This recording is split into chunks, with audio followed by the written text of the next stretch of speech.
رب زدني علما.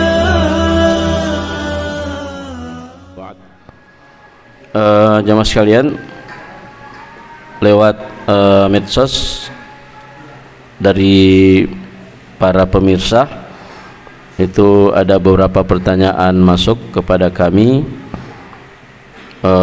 Jadi karena kita mempertimbangkan waktu, kalau ada juga di antara jemaah yang ingin bertanya tentang persoalan yang mungkin tidak terkait dengan pembahasan kita, maka ya silakan menghubungi Pak Kemal.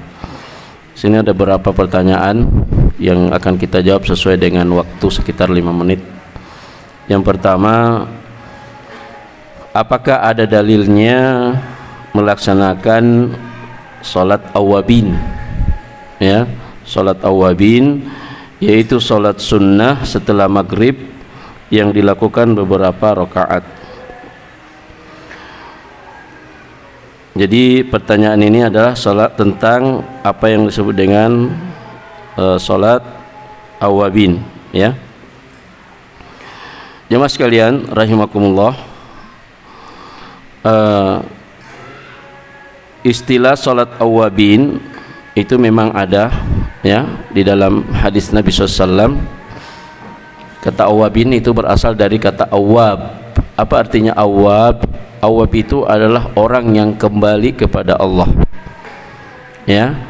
Ada juga yang mengatakan awab itu artinya, ya, orang yang muti', orang yang sangat taat, orang yang terlihat dari dirinya ketaatan kepada Allah SWT, muti', ya. Nah, pertama yang sabit, yang betul-betul berasal dari Nabi sallallahu alaihi wasallam, yang valid, ya, dari Nabi sallallahu alaihi wasallam, bahwa salat awabin itu adalah nama lain dari salat duha, ya. Salat duha yang secara spesifik dilakukan ketika matahari mulai naik, ya, mulai naik menuju kepada pertengahan, ya. Pada saat sudah mulai panas. Dalam sebuah hadis yang diriwayatkan oleh Ibnu Khuzaimah dalam sahihnya dari sahabat Abu Hurairah radhiyallahu anhu, beliau berkata bahwasanya Rasulullah SAW bersabda, la yuhafiz ala salatid duha illa awab. Tidaklah, ya, menjaga, ya, tidaklah menjaga, memelihara pelaksanaan salat duha itu kecuali orang-orang yang memang awab, muti', ya, memang orang-orang yang terbiasa taat, ya. Wahiyya salatul awabin, dan itulah salatnya al-awabin. Jadi salat awabin itu, ya, ternyata adalah salat duha, ya.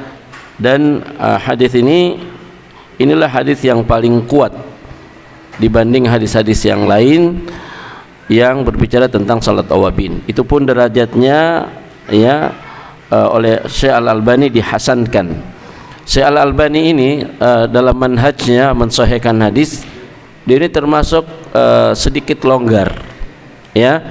Tapi kalau beliau sudah mendhaifkan hadis, kata para ulama, pegang, ya, kata-katanya Syekh Al-Albani kalau dia sudah mendhaifkan hadis, ya. Tapi kalau mensahihkan, kadang-kadang beliau ada perbedaan dengan ulama-ulama yang lain yang punya kapasitas dalam mensahihkan atau mendhaifkan hadis. Tapi di sini beliau justru mengatakan hadis ini hasan, ya, hasan. Ini sudah sekali ini, ya, Syekh Albani ini, ya, beliau begitu ini dalam mensahihkan, tapi ternyata hadis ini juga tidak sampai dia sahihkan. Hadisnya hanya sampai pada tingkat hasan. Artinya apa? Hadis-hadis yang berbicara tentang salat awabin yang lain itu, ya, tidak sampai pada derajat hasan. Jadi hadisnya lemah. Nah, jadi itu yang pertama kita akan jelaskan, bahwa salat awabin yang dimaksud oleh Nabi SAW yang valid itu adalah salat duha, ya. Indama ramadatil fisal, indama ramadatil fisal, ketika anak-anak onta itu sudah merasa kepanasan.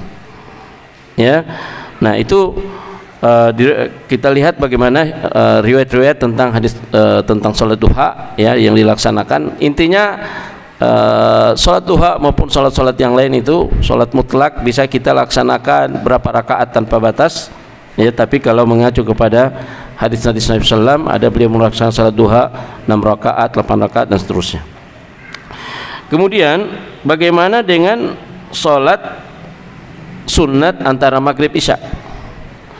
Ya, sholat maghrib antara maghrib dan isya itu ya ada dalilnya dari Nabi SAW ya, tapi tidak dinamakan sholat awabin karena hadis yang mengatakan sholat antara maghrib isya itu sholat awabin itu hadisnya lemah.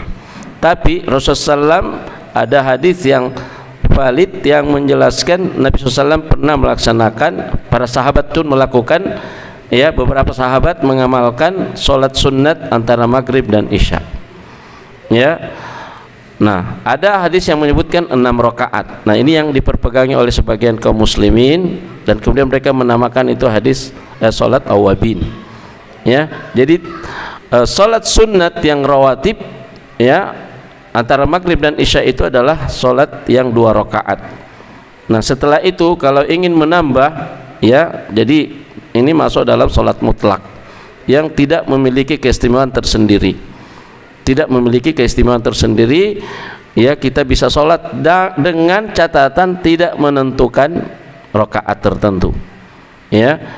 Setelah antum sholat rawatib 2 rakaat bisa 2, 4, 6, 8 dan seterusnya ya. Mau sampai menjelang isya silakan ya, tapi tidak boleh pertama kita menentukan rakaat dan tidak diyakini bahwa sholat ini memiliki keistimewaan tersendiri ya. Nah, itu kurang lebih yang terkait dengan sholat awabin ya. Pertanyaan yang kedua sedikit tentang ya, jika sebagai makmum mana yang lebih afdol, membaca Al-Fatihah atau hanya diam saja mendengarkan imam ya. Membaca surah Al-Fatihah di dalam sholat secara umum itu adalah masuk dalam rukun sholat ya. La sholata liman lam yaqra bi fatihatil kitab, tidak ada sholat bagi orang yang tidak membaca Fatihatul Kitab, surah Al-Fatihah. Tapi kalau berjamaah ya, barang siapa yang ya sholat dengan imam maka bacaan imam itu adalah bacaan makmum ya. Nah, tapi itu ada ketentuannya ya, ada ketentuannya di dalam sholat sirriyah. Maka setiap kita, karena kita tidak mendengarkan bacaan itu, kita ya harus membaca juga surah Al-Fatihah di setiap rakaat. Itu pendapat yang terkuat. Kemudian di dalam sholat jahriyah khusus untuk 2 rakaat pertama yang dimana di situ imam menjaharkan bacaan. Nah, di sini khilaf antara para ulama ya. Kalau ulama Hanafiyah, Malikiyah dan sebagian Hanabila, mazhab Imam Ahmad, itu tidak mensyariatkan, tidak mewajibkan ya, tidak mewajibkan bacaan Al-Fatihah bagi makmum. Berpegang pada ya, pada hadis Nabi bahwa siapa yang ya memiliki imam maka bacaan imam itu, yang sholat belakang imam bacaan imam adalah bacaan makmum. Jadi dicukupkan dengan bacaan imam saja. Tapi dalam mazhab Syafi'iyah itu tidak cukup, wajib juga makmum membaca surah Al-Fatihah. Pertanyaannya kapan dibaca? Nah, sebagian ulama Syafi'iyah mengatakan kita membaca Al-Fatihah sebagai makmum itu mengikuti imam. Jadi kita mengikuti imam, sama-sama dengan imam ya. Jadi imam membaca, kita juga mengikutinya, tentunya dengan suara sir ya. Dan membaca itu bukan menghayal, bukan dalam hati ya membaca itu talaffuz, ya. Ada kan orang cuma dia bikin begini saja, dia hadirkan saja itu anunya, jadi dibaca secara sir, ya, lidah kita bergerak. Nah, sebagian lagi ulama Syafi'i yang lain, dan ini pendapat sama juga dengan pendapat sebagian Hanabilah. Jadi tidak semua mazhab Imam Ahmad, sebagian ulama Hanabilah, ya, itu sama pandangannya dengan mazhab Syafi'i, ya, terutama al-muhaqqiqun seperti Syekhul Islam Syekh bin Baz, Syekh Utsaimin, ulama zaman ini itu sama pandangannya dengan Syafi'iyah, wajibnya membaca surah Al-Fatihah. Tapi pendapat yang kedua dari mazhab Asy-Syafi'iyah ini, dan juga disepakati oleh para ulama-ulama dari mazhab Hanabilah, tentang waktu membacanya itu dibaca setelah, ya, setelah imam selesai dari membaca Al-Fatihah, ya, ba'da ta'min, setelah kita mengaminkan, ya, surah Al-Fatihah. Di situ ada apa namanya, ada waktu kita, ya, jeda antara Al-Fatihah dengan surah lain. Di situ kita, ya, apa namanya, membaca surah Al-Fatihah, ya. Lalu bagaimana dengan imam yang tidak memberikan kesempatan, ya, malah makmum masih amin, dia sudah, ya, langsung lagi dengan surah yang lain, ya, ya, kan kalau yang paham dia kasih saktah, namanya saktah, jeda, ya, beberapa waktu supaya makmum bisa membaca Al-Fatihah dan mereka tidak tersibukkan dengan Al-Fatihah pada saat imam sudah membaca surah yang lain. Sebagian ulama mengatakan, ya, dihentikan itu, ya, dihentikan, tapi ada yang mengatakan dia tetap lanjutkan, ya. Kalau Syekh Al-Utsaimin mengatakan, ya, tetap saja dia lanjutkan membaca itu walaupun imam sudah membaca surah yang lain, ya, membaca surah yang lain, karena ada hadis yang menyebutkan bahwa pernah Rasulullah mendengarkan para sahabat sibuk membaca surah yang lain ketika Nabi juga sedang membaca surah dalam sholat.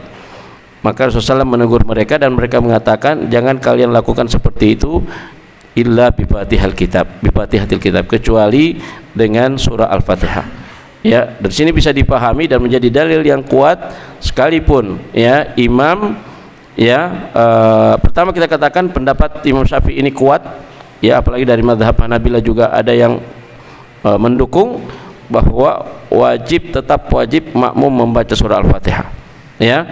Dan membacanya yang paling kuat, wallahu alam, kami pandang adalah sesudah, ya, amin, sesudah kita mengaminkan.